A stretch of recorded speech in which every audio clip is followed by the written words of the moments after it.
Nang magtungo si Jinwoo sa school ng kapatid ay maraming mga chicks ang nagka-crush sa poging bida. Nalaman din ng Hunter na maayos naman ang mga grades ni Gina subalit hiling lang ng guro nito na kung sakali ay huwag niyang payagan na maging Hunter din ang kapatid. Sa labas ay nalaman ni Jinwoo na kaklase pala ng kapatid si Han na naging party filler. Sinabi ng bida ang realidad sa pagiging rank A Hunter pero ayaw magpapigil ng dalaga. Giit ng bida na hindi niya naman ito pinipilit tumigil. Nakarating na rin si Hwang Dong-soo sa South Korea na sinalubong ng Chief of Hunters Association para itanong ang pakay nito kina Jinwoo at Jinho. Subalit sinabi na lang ng rank S Hunter na walang makakapigil sa kanya sa nais niyang gawin sa dalawa. Nakipagkita si Jinwoo kina Mr. An at isinama niya rin si Han para manood ng training ng White Tiger Guild. Saka dumating ang rank A Hunter na si Kim Chul na raid leader na nagagalit daw kapag nakakakita ng rank A Hunter. Ang mga kasama ay 5 rank B Hunters at 2 rank C Hunters. Sinabi kay Jinwoo na pabayaan niyang kumilos ang mga baguhan upang matuto. Saka pumasok na silang lahat sa gate patungo sa loob ng may maramdaman na kakaiba ang bida. Dahil ang normal na rank C gate ay naging isang red gate na ilang ulit na mas malakas kaya magpupunta daw agad ang guildmaster ng White Tiger na si Baek Yun-ho. Sa loob nito ay winter tapos naglaho pa ang kanilang exit. Giit ng bida na dahil ito ay isang red gate ay hindi nila makokontak ang mga tao sa labas. Nang biglang may umatake kaya namatay kaagad ang isang kawawang hunter. At ang isang palaso ay nakuha naman ng bida. Nagmula pala ang mga palaso sa mga ice elves na tinarget ang mga pinakamahina sa kanila. Saka nagbanta pa ang mga ito bago umalis. Nagbida-bida si Kim Chul na sundin daw siya para makasurvive sila kaya nais niya daw ng 2 grupo. Sumali sa kanya ang mga naniwalang malakas si Kumag ngunit hindi pinayagan ng isang rank C. Ang babae naman ay piniling sumali kina Jinwoo dahil napansin niyang hindi nakita ni Kim Chul ang mga palaso. Saka naghiwalay ang 2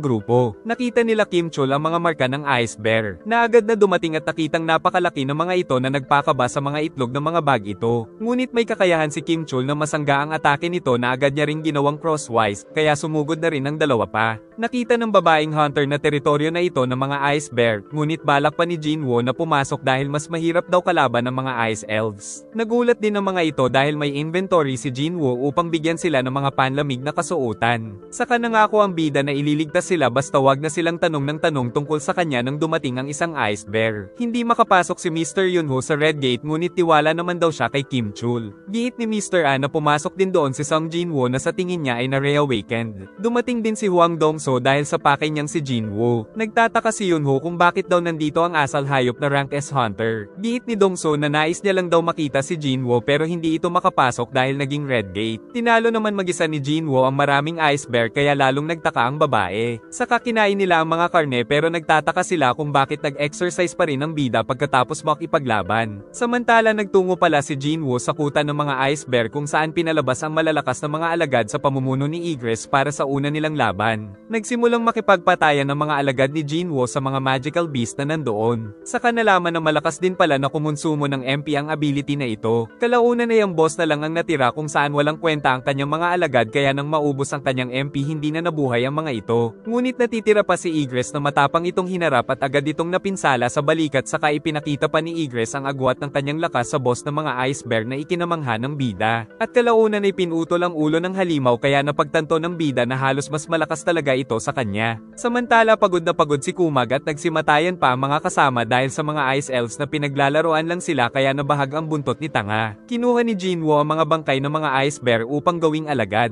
3 oras na ang nakalipas kaya naisip ni Dong-soo na baka namatay na si Jinwoo. Ngunit nagalit ito nang mapagtanto kung bakit pinapasok nila si Jinwoo kahit hindi ito kasapi ng guild ni Mr. Baek kaya pinagbuntunan si Mr. An na nagpapasok sa bida. Ngunit pinigilan ito ni Mr. Baek kaya nagtagisan ng mga malalakas na aura ang dalawa hanggang sa tuluyang magsuntukan ang mga ito. Nang makita ni Kim Chul ang mga bangkay ng ice bear ay naisip niyang ang mga ice elves ang pumatay sa mga ito. Samantala pumagitna pala si Mr. Woo na sinabing kung hindi sila nagpigil ay malamang na nawasak na ang kanyang braso. Saka sinabing rank ilang talaga si Jinwoo dahil tinesting niya ito sa ospital kaya hindi ito ang pumatay sa kapatid ni Dong-soo pero hindi ito naniniwala kaya nais niya pa ring patayin si Jinwoo pero dahil hindi makapasok ay umalis na lang siya. Nang makita ni Kim Chul na maayos ang kalagayan ng mga mahihinang hunter ay pinaginitan niya ang mga ito at nais pa silang patayin ngunit pagsugod niya ay pinakain siya ng snow ng bida dahil masyado siyang mainit. Ngunit nandoon na rin pala ang mga Ice Elves. Kinilala si Jinwoo ng Ice Elf boss na isang malakas na hunter, na natuwa dahil naiintindihan siya ng bida saka sinabing nais daw siyang kalabanin ng isang tauhan. Ngunit sa isang iglap ay kinuha niya ang ulo nito. Subalit ang boss ay nasa lag ang mabilis niyang atake. Sinabi pa ng boss na alam niyang hindi tao si Jinwoo, kaya naisip ng bida na dahil ito sa kanyang level up system na natanggap. Nais din ng boss na kunin ang mga kasamang hunter kapalit ng kalayaan ni Jinwoo ngunit hindi pumayag ang bida saka pinalabas ang napakaraming mga alagad. Kaya nagsimula na rin ang digmaan ng mga Ice Elves sa mga alagad ni Jinwoo at napatakbo na lang ang mga kasama. Pinuntirya sila ng mga archer ngunit mabilis silang pinagpapatay ng bida. Dahil dito ay sinugod na siya ng boss. Nagpakilala itong si Baruka kaya nagpakilala na rin ang bida. Sa isang iglap ay naglaban ng dalawa at inapakan nito ang dagger ni Jinwoo pero nabawi niya ito at naatake ang kalaban subalit kalaunan ay nasipa siya. Nang may dumating na malaking bulalakaw na tumama kay Baruka mula sa mga mage. Naiinis si Kim Chul kaya sumugod ito sa ating bida na kasabay rin ng pagsugod ni Baruka. Gamit si Igres ay gumawa siya ng alikabok saka nito pinatay si Kim Chul. Tapos ginawa nitong alagad na siya namang nagpakita kay Baruka at umatake ng malaking axe. Saka binigyan ng bida ng pangalang Iron. Gumamit si Iron ng taunt kaya ito ang pinuntirya ni Baruka at hindi siya nito matamaan dahil sa kanyang bilis. Samantala nanunood lang sa malayo ang mga kasama. Giit ni Baruka na magtulong-tulong na sila kaya pinagtulungan nga siya nila Igres at Jinwoo na nagagawa pa ring makasabay sa dalawa. Muling nagtaunt si Iron na inatake ni Baruka ng napakalakas. Saka umatake si Igres at kasunod ay natusok siya ng bida. Nang mapansing naubos na ang mga alaga ng Ice Elf kaya napasugod ito ngunit binato ng bida ng dagger ngunit pinabalik ito gamit ang ability kaya nawasak ang dagger ng Ice Elf. Sa utos ng bida ay kinuha ito ni Iron saka inatake ng mga mage na sumabog ng napakalakas. Ngunit tinapos nito si Iron dahil buhay pa si Baruka. Pero nagdugo siya dahil nandoon na pala ang ating bida. Saka muling binuhay si Iron at pinalo ng malakas si Baruka na naging donut. Subalit ayaw tumigil ni Iron kaya pinagsabihan ng bida. Dahil dito ay lumabas na ang exit pero may balak pang gawin si Jinwoo.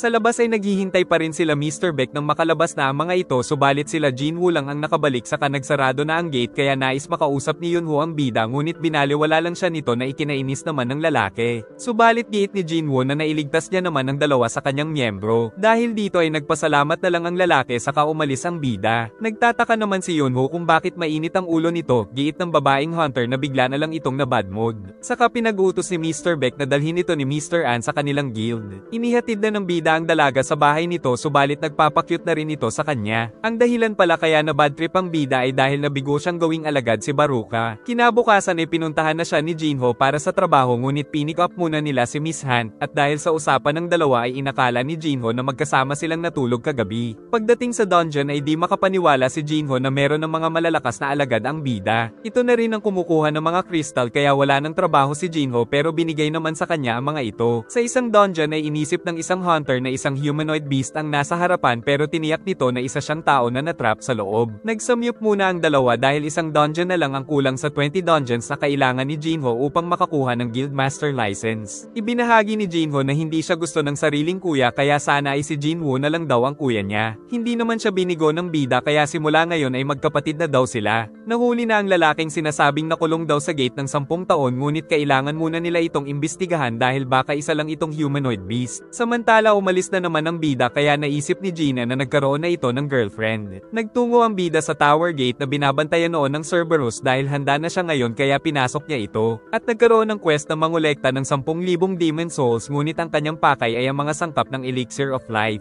Gamit ang track record ni Jinho ay nakiusap siyang gawing master ng gagawing guild ng ama dahil risky daw ang ginagawa ng kuya na maghanap ng outsider para gawing guild master. Giit ng ama na hindi rin naman maganda ang track record ng kasamang si Jinho dahil palagi itong napapasabak sa gulo. Ngunit bibigyan daw siya ng pagkakataon ng ama kung madadala niya si Jinho sa kanilang guild bago pa maunahan ng White Tiger. Samantala tinapos ng bida ang napakaraming demonyo sa tower kaya nakakuha siya ng entry permit para sa ikalawang palapag pero napakalayo ng entrance kaya pinalabas niya ang Ice Bear Boss at sinakyan patungo sa napakaraming halimaw na baliwala lang dito kaya pinangalanan niya itong Tang. Habang nagsasanay si Miss Cha ay tinitignan ng mga tagahanga ang kanyang pretty face. Samantala iniisip nito ang usapan nila ng master kung bakit sinikreto nila sa publiko ang tungkol sa mga langgam mula sa Jeju Island. Nagpatuloy naman ang bida sa pag-akyat sa tore kung saan palakas din ng palakas ang mga halimaw. Habang kumakain ay naisip niyang baka nasa 100th floor ang tower ngunit excited pa rin siyang malaman kung gaano na siya kalakas kapag narating ito. Nagpatuloy siya ng nagpatuloy hanggang sa makaipon ng 10,000 demon souls. At narating niya ang Diyos ng lower floor sa 50th floor na napakarami ring malalakas na kampan kaya pinalabas niya ang mga kawal. Nanggaling sila Mr. An sa bahay ni Jinwoo pero kapatid lang daw ang nadatnan. Samantala nagsimula na ang bakbakan nila Jinwoo kaya tinira ng mga mage ang mga kalaban at nagbakbakan naman ng mga kabalyero. Habang ang boss ng mga ito ay nakatingin lang kay Jinwoo, ngunit sa isang iglap ay muntik na siyang madali nito. Kaya nainis ang bida at sinuntok ang tumalsik na matabang halimaw kaya nagulat din siya sa sariling lakas pero mas nainis pa ang boss na mabilis na sumugod at inihagis ni Iron ng shield sa bida para may magamit ang hunter dahil hindi siya tinigilan sa pagpalo. Bigla niya itong binato ng shield saka nagtungo sa likod pero nakita siya nito at tatamaan siya kaya ginamit ang ruler's hand para hindi siya masapol. Dahil sa talino ng bida ay naisipan niyang tumakbo sa mga gusali at umakyat sa mga ito at dahil sa alikabok ay hindi siya makita ng boss saka inilabas ang sandata at sa isang iglap ay tinamaan ang vital part ng malaking halimaw.